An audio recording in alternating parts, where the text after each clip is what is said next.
Exercise 4.4, question number 1. Find the nature of the root of the quadratic equation. If the real root exists, find them. बोला nature of the root पता लगाइए। तो ये पहला question देख लेते हैं।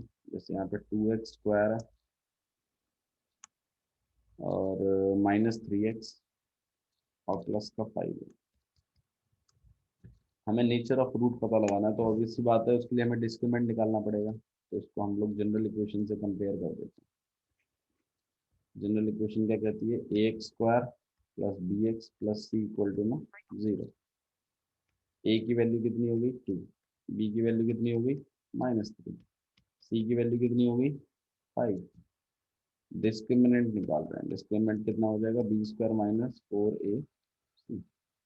बी का स्क्वायर मतलब -3 का स्क्वायर, -4 इंटू में 2 इंटू में 5। -3 का स्क्वायर कितना हो जाएगा आपके पास? 9 और 4 टू ज़ा 8 और यहाँ पे हो जाएगा 4। तो नेगेटिव आ रहा है -13। ठीक है, तो इसका मतलब क्या है? रूट कैसे है?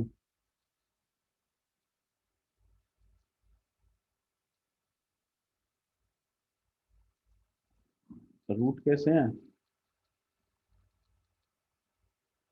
अरे बोलो यार, क्या हो गया तुम लोगों को? क्यों नहीं बोल रहे? मनीषा, रूट कैसे है?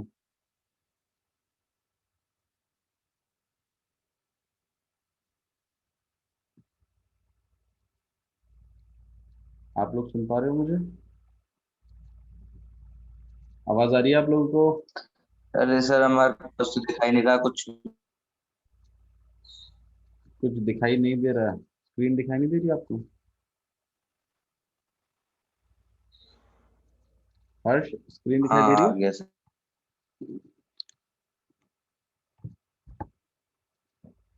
डी जब नेगेटिव होता है तो रूट्स का नेचर कैसा होता है?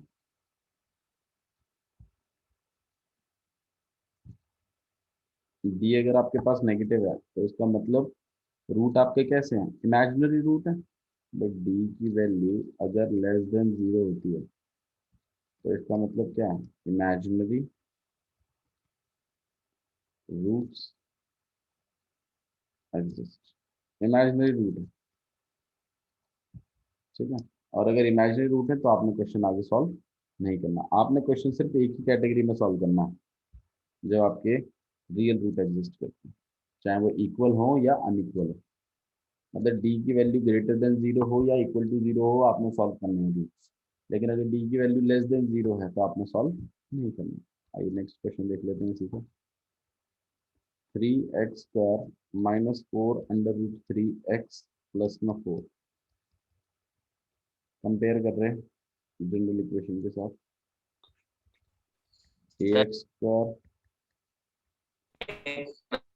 दिया आपने डी से बड़ा हो। ये बाबू डिस्क्रिमिनेंट निकाला है ना आपने, बी स्क्वायर -4ac की वैल्यू। ये हमारे पास क्वेश्चन था, नेचर ऑफ द रूट पता लगाना है हमें। अच्छा। ठीक है, मैंने इसको कंपेयर किया जनरल इक्वेशन के अच्छा। साथ, ए बी सी की वैल्यू निकाल दी। फिर डिस्क्रिमिनेंट मैंने कैलकुलेट किया कि कितना बैठता है। कैलकुलेट किया तो पता चला कि ये तो अच्छा ओके सर -31 आ रहा है। और फिर माइनस सर ये थर्टी डी ये ओ क्या है? ओ नहीं है, ये 0 है बाबू, लेस देन 0 है। नेगेटिव हो गया ना। अच्छा ओके सर। 3 केसेस थे ना, डी की वैल्यू ग्रेटर देन 0, डी की value equal okay to sir. 0 और डी की वैल्यू लेस देन 0। जब ग्रेटर देन 0 होता था तो रूट्स कैसे होते थे? रियल होते थे और अनइक्वल होते थे, है ना। और जब इक्वल टू 0 होता था तो रूट कैसे होते थे? इक्वल होते थे और रियल होते थे। और जब लेस देन 0 होता था तो इमेजिनरी रूट। याद आ रहा है? और जब इमेजिनरी रूट होते थे तो आपने सॉल्व नहीं करना कुछ। तो इस वाले केस में वही हो रहा है, इमेजिनरी रूट आ रहे हैं तो हम आगे सॉल्व नहीं करेंगे। ओके। तो हम इसी का फिर सेकंड वाला क्वेश्चन देख रहे हैं। ए की वैल्यू कितनी होगी? 3। बी की वैल्यू कितनी होगी? -4 अंडर रूट 3 और सी की वैल्यू होगी 4। अच्छा जी, डी कितना हो जाएगा, डी स्क्वायर माइनस 4a, मतलब -4√3 का स्क्वायर, -4 इंटू में a कितना है 3, c कितना है 4, स्क्वायर सबको मिलेगा, 4 का स्क्वायर 16, 16 3 जा 48, और यहाँ पे 4 3 जा 12 है, 12 4 जा 48, तो आंसर आ गया 0। तो रूट्स कैसे हैं इस बार, डी इक्वल टू 0 है, मतलब रूट्स कैसे हैं, रियल हैं और प्लस इक्वल है ना। और अगर ऐसा है तो दोनों कैलकुलेट कर दीजिए, -b plus √ B square minus 4ac upon में 2a और माइनस √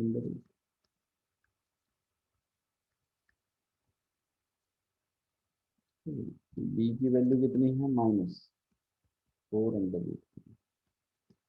और बी स्क्वायर माइनस 4ac भी कैलकुलेट किया तो 0, और 2 इंटू में ए कितना है,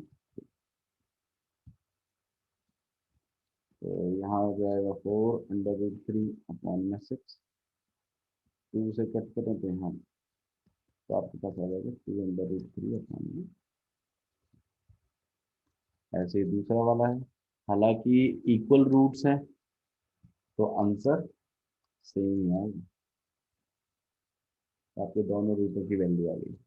क्लियर है मनीषा, समझ में आया कैसे करना है? इसी तरीके से फर्स्ट का थर्ड वाला क्वेश्चन भी आप लोग खुद ही करेंगे, ठीक है। क्वेश्चन नंबर सेकंड पे आ जाओ भाई, क्वेश्चन नंबर सेकंड देखिए क्या लिखा हुआ है। क्वेश्चन नंबर सेकंड में लिखा है फाइंड द वैल्यू ऑफ के, फाइंड द वैल्यू ऑफ के,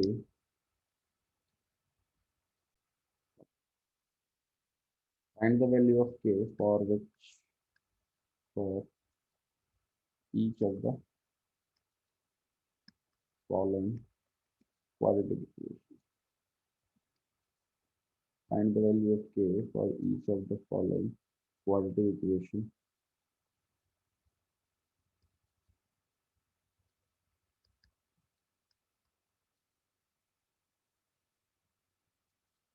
um, quadratic equation.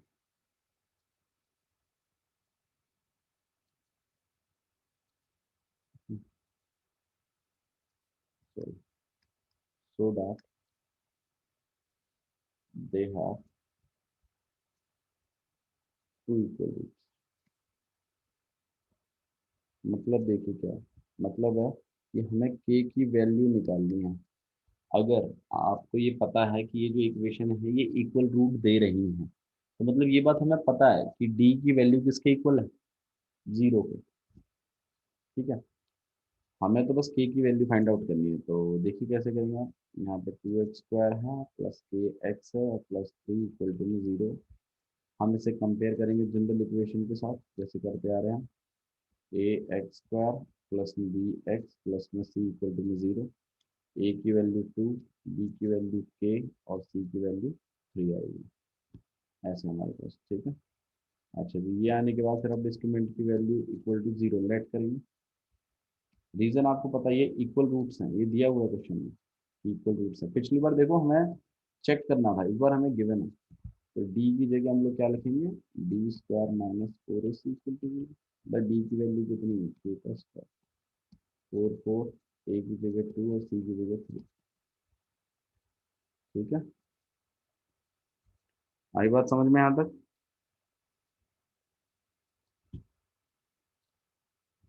ठीक है। और यहाँ पे आपके पास आ जाएगा के स्क्वायर, 4 2 जा 8 एंड 8 3 24, इसको उधर भेज देते हैं, 24 हो जाएगा, यहाँ पे के स्क्वायर, के को अकेला किया, √24 प्लस माइनस दोनों वैल्यूज हम कंटेन कर रहे हैं यहाँ पे।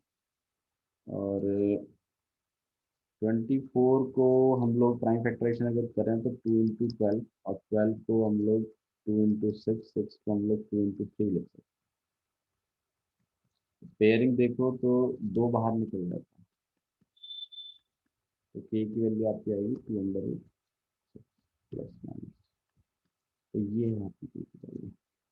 इसी तरीके से आपने इसका सेकंड पार्ट भी करना है, ठीक है।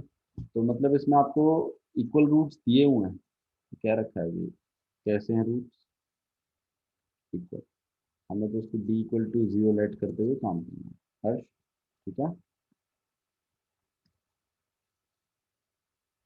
ओके स्नेहा, ओके इसी का सेकंड पार्ट देखिए, ये इंपॉर्टेंट पार्ट है, एग्जाम्स में पूछा गया। के एक्स है और यहाँ पे x minus two plus six equal to 0 ऐसे, प्लस सिक्स। तो इसमें हमें क्या करना है, इस केस में हम पहले क्वाड्रेटिक इक्वेशन तो बना लें, मल्टीप्लाई करते हैं।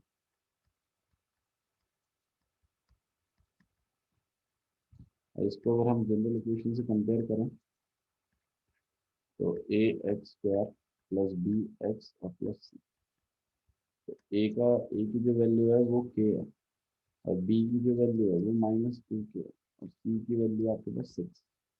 तो हमें तो ये बात गिवन ही है कि ये इक्वल रूट से, तो बी तो इक्वल टू जीरो हो गई, और बी स्क्वायर माइनस फोर ए सी की वैल्यू इक्वल टू जीरो होगी, और बी की वैल्यू कितनी चल रही है, -20, -20 होगी, -2 के, तो स्क्वायर करना है अपना, -4 इंटू में ए कितना है के और सी कितना है इक्वल टू कितना हो जाएगा आपके पास, यहाँ हो जाएगा आपके पास 4 के स्क्वायर -24 इक्वल टू 0। इसके ऊपर भेज रहे हैं हम, 4 से यहाँ पे 6 बार, टू का हमने अकेला किया, अंडर रूट प्लस माइनस, जैसे कि इसमें भी था यार कुछ जरूरत, तो 4 के स्क्वायर इक्वल टू में 24 के स्क्वायर से के हट जाएगा, इस 4 को हम उधर भेजेंगे तो के की वैल्यू आएगी 6 का, थोड़ा सा अलग, ठीक है। देखो बहुत बच्चे कहते हैं कि वही आपने ऐसे ही क्यों किया, आप ऐसे भी तो कर सकते थे। देखो एक तरीका तो इसका ये हो गया, दूसरा तरीका यही से अलग भी है कि आप 4 के कॉमन निकाल लो, ठीक है, और अंदर रह जाए क्या, के -6, फिर 4 के को एक बार 0 के इक्वल रखो और एक बार के -6 को 0 के इक्वल रखो, और के आएगा 6 और यहाँ के आएगा 0। अब आप ये बोलो कि भैया सर ये दो वैल्यूज हैं इधर, 0 भी है और 6 भी है, चलो 6 तो ठीक है मैच हो रही है, लेकिन ये 0, देखिए 0 नहीं हो सकती वैल्यू, क्यों नहीं हो सकती मैं आपको बता देता हूँ।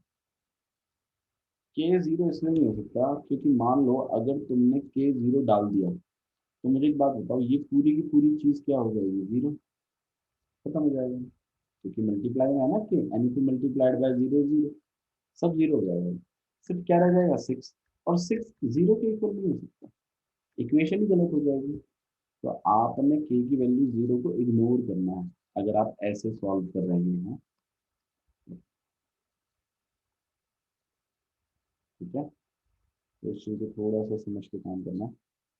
आइए क्वेश्चन नंबर थर्ड देखते हैं, थर्ड में क्या लिखा हुआ है, देखिए question number three. Question number third में लिखा है, is it possible to design a rectangular mango grove whose length is twice its breadth and the area is 800 metre square.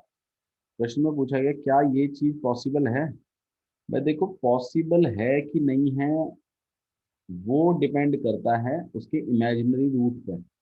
अगर इमेजिनरी रूट आ गई तो सॉल्व नहीं हो सकता, सॉल्व नहीं हो सकता तो इसका मतलब पॉसिबल नहीं है। और अगर मान लो वो इक्वेशन सॉल्व हो गई, नॉर्मल आया, रियल रूट आया, इक्वल आया या अनइक्वल आया, उसे कोई फर्क नहीं पड़ता, लेकिन इमेजिनरी नहीं आया, तो इसका मतलब वो चीज़ पॉसिबल है। ये बात यहाँ आपको क्लियर रखनी है अपने माइंड में, ठीक है। आइए स्टार्ट करते हैं क्वेश्चन नंबर थर्ड, देखिए क्या लिखा हुआ। क्वेश्चन नंबर थर्ड में लिखा है, is it possible to design a rectangular mango grove whose length is twice its breadth। Question लिख देता हूँ मैं, आइडिया आ जाएगा आपको। Is it possible, is it possible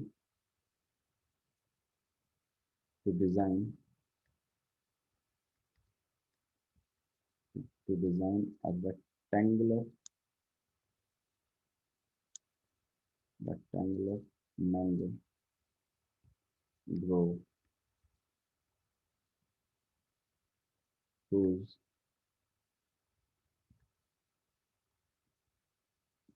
length is twice its breadth. Length जो है वो ब्रेड की क्या है, ट्वाइस है, ऐसा दिया हुआ है। एंड एरिया भी दिया हुआ है, and area is 800 metre square. बोल रहा अगर पॉसिबल है, मतलब अगर रियल रूट आ रहे हैं, मतलब इमेजिनरी रूट नहीं आ रहे हैं, ठीक है। If it's possible, if so find the length and find the length and bread, ये है, ठीक है। तो देखते हैं क्वेश्चन कैसे करना है, और क्वेश्चन कंटिन्यू करते हैं। बोला कि एक रेक्टेंगुलर मैंगो होगा, तो एक रेक्टेंगुलर बना लेते हैं, चलो ठीक है। लेंथ जो है वो ब्रेड की ट्वाइस है, तो ब्रेड अगर एक्स है तो लेंथ कितनी हो जाएगी आपके पास, 2x। और इनका एरिया 800 मीटर स्क्वायर है, तो ठीक है, ट्राई करते हैं। लेट ब्रेड एक्स लेंथ कितनी हो जाएगी, 2x, ट्वाइस है। अच्छा, एरिया दिया हुआ है 8। अब अकॉर्डिंग टू क्वेश्चन एरिया जो है वो कहीं ना कहीं लेंथ इंटू ब्रेड के बराबर ही है। तो 8 से एक्स, 2x इंटू एक्स के बराबर है, तो 8 से यहाँ हो जाएगा 2x स्क्वायर, ठीक है। अच्छा, जो चीज़ें को एक तरफ कर देते हैं, यहाँ 0, यहाँ पे 2x स्क्वायर माइनस 8, अच्छे से लिख लेते हैं। और अगर हम इसको जनरल इक्वेशन से कंपेयर करें, हमें पहले ये चेक करना पड़ेगा कि ये इमेजिनरी रूट तो नहीं। तो X square plus B X plus C equal to 0। X square तो चलो, एक्स स्क्वायर के आगे तो 2 लिख रहा है, तो ए की वैल्यू तो आ गई, बी की वैल्यू होगी 0, और सी की वैल्यू होगी माइनस 8। अच्छा जी, अब डी चेक करने के लिए क्या करना पड़ेगा, बी स्क्वायर माइनस 4, तो बी का स्क्वायर में तो 0 का स्क्वायर माइनस 4 इंटू में 2 इंटू में सी कितना है, -5। और ये पार्ट खत्म जब होगा तो 4 टू द 8, और यहाँ पे 64 और डबल 0 आ जाएगा, प्लस 2। तो इसका मतलब डी की वैल्यू आती है वो पॉजिटिव है, तो भैया आंसर आएगा रूट से रियल, ठीक है। तो इसके बाद आप क्या करेंगे, यहाँ पे रूट्स निकालेंगे, एक्स इक्वल टू में minus B plus under root D upon में 2, और एक आएगा minus B minus under root D upon में 2। तो यहाँ माइनस का 0 प्लस अंडर रूट 6400 अपॉन में 2 इंटू में ए कितना है आपके पास, 2। 6400 का अगर हम रूट बात करें तो 80 निकल के आता है, 2 काटेंगे तो कितना आएगा आपके पास, 2। अच्छा, दूसरा वाला जब करोगे तो ये माइनस का 6400 है, और यहाँ पे 2 इंटू में 2, यहाँ माइनस का 80 और काटेंगे तो 20 आएगा, वो भी माइनस। नेगेटिव का पॉसिबल नहीं है, लेंथ कभी नेगेटिव नहीं होती, तो आपने पॉजिटिव वाला, ठीक है। तो ऐसे करना है आपको, और अपने लेंथ और ब्रेड्थ भी करना है, ठीक है। इसके बाद आप लिखेंगे हेंस जो आपकी ब्रेड्थ है वो है 20 मीटर, और जो लेंथ है वो ट्वाइस 30 मीटर, 40, ठीक है। इस तरीके से आप करेंगे। ओके, क्वेश्चन नंबर 4 और देख लेते हैं, ठीक है। क्वेश्चन नंबर 4 देखो क्या लिखा है। पूछा है क्या ये चीज पॉसिबल है कि sum of the ages of two friend is 20 years। Sum of the ages, question लिख देते हैं, sum of the ages of two friends is 20 4 years ago. The product of their ages was 45. The product of the ages was 48 years. तो भाई देखो, इसमें आप एक friend की एज सेट करोगे पहले, ठीक है। सोल्यूशन करो। Let the age of first friend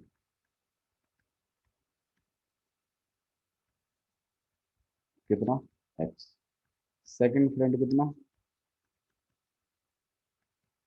20 minus x. 20 में से एक कम। अच्छा जी, 4 years, 4 years ago, 4 साल पहले। As of first friend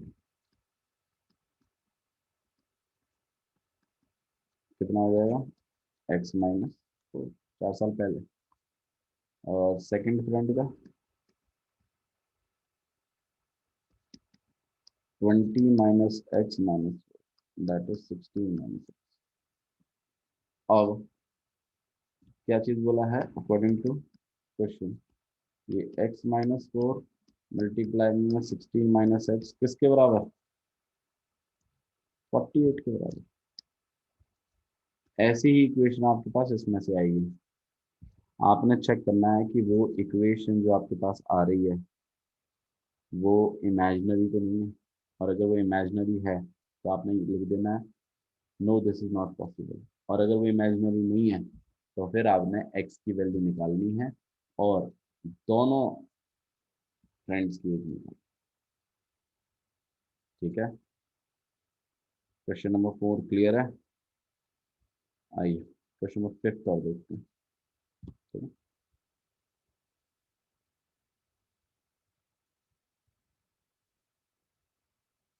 question number 5 कर रहे हैं।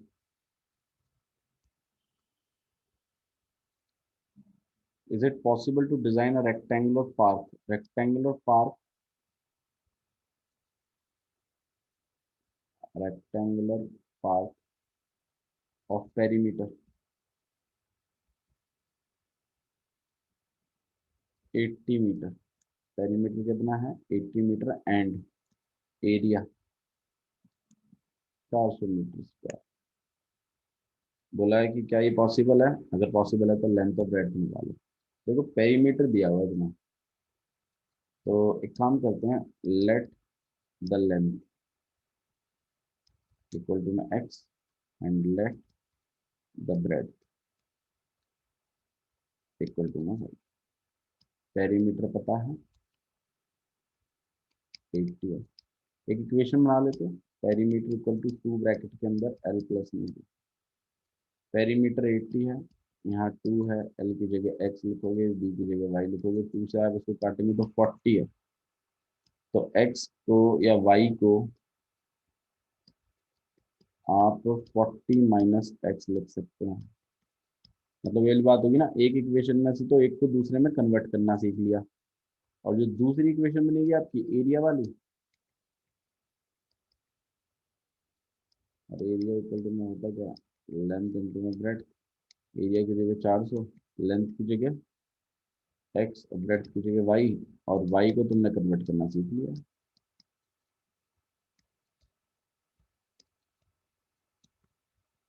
Forty x minus x square, सब कुछ एक तरफ ले आएगा, x square minus 40x plus का 400 इक्वल टू 0। इसका डी निकाल के देखिएगा, डी कैसा आता है। डी जो भी आएगा पॉजिटिव नेगेटिव, तो उस हिसाब से पॉसिबल है कि नहीं है वो चीज़ सॉल्व होगी। एक्स जैसे ही निकल जाएगा, मान लो अगर एक्स निकल आया, फिर आपने वाई की वैल्यू में पुट कर देना और वाई को भी निकाल देना, और लेंथ और ब्रेड दोनों निकलेंगे। इस तरीके से आपने क्वेश्चंस करने सारे के सारे। ठीक है, और इसी के साथ आपकी एक्सरसाइज 4.4 भी खत्म होती है। इससे आगे करना है क्वेश्चन खुद, बाकी जितने क्वेश्चन जो मैंने 3 क्वेश्चन छोड़े हैं, 2 क्वेश्चन छोड़े हैं, वो दोनों के दोनों आप ही करेंगे, 4th और 5th। ठीक है, जो ऊपर का एक क्वेश्चन और छोड़ा वो भी आप ही करेंगे। ठीक है, तो एक्सरसाइज 4.4 इसी का खत्म होती है। Okay sir. ठीक है, और कल हम लोग जो है वो एपी चैप्टर वीडियो शुरू, हाँ वीडियो डालना अपलोड है कर सर। देंगे। हाँ जी, और कल जो है हम लोग एपी चैप्टर शुरू करेंगे, तो डोंट मिस टुमारोज लेक्चर। ठीक है, इंपॉर्टेंट है काफी। Okay, that's all for today, thank you.